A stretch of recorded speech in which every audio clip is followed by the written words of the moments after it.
Mungu ni mmoja, dini ndo zimegawanya ise. Lakini sisi sote tunajua si Mungu ni mmoja ama. Sote tunajua Mungu ni mmoja, si ndio?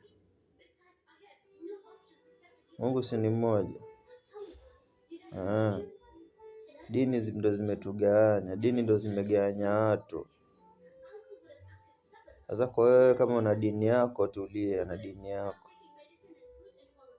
Tulia, ushagawanywa. Kwa hiyo tulia, acha tulia. Mungu ni mmoja.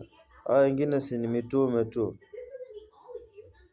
Yesu si ni mtume, ambako kwa Kiislamu anaitwa Isa, si ni mtume?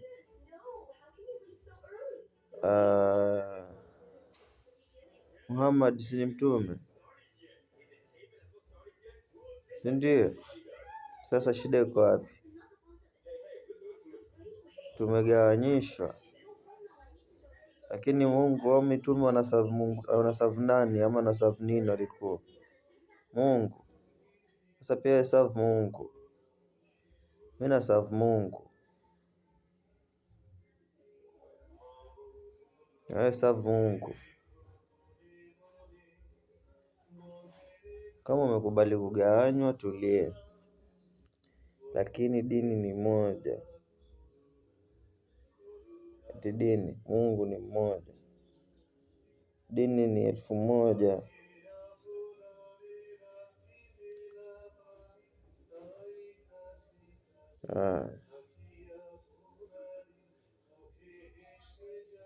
Itabidi nishamaliza sasa.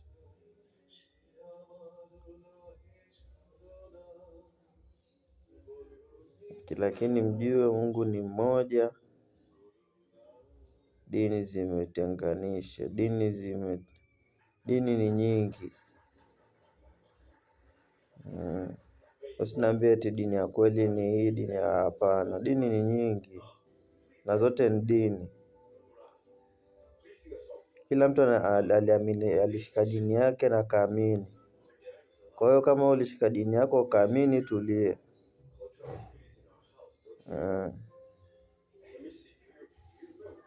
Tulia.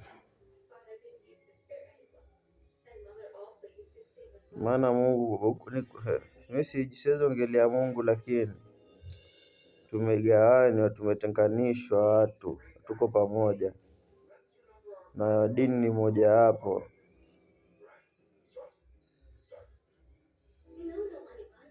Sio shit like that.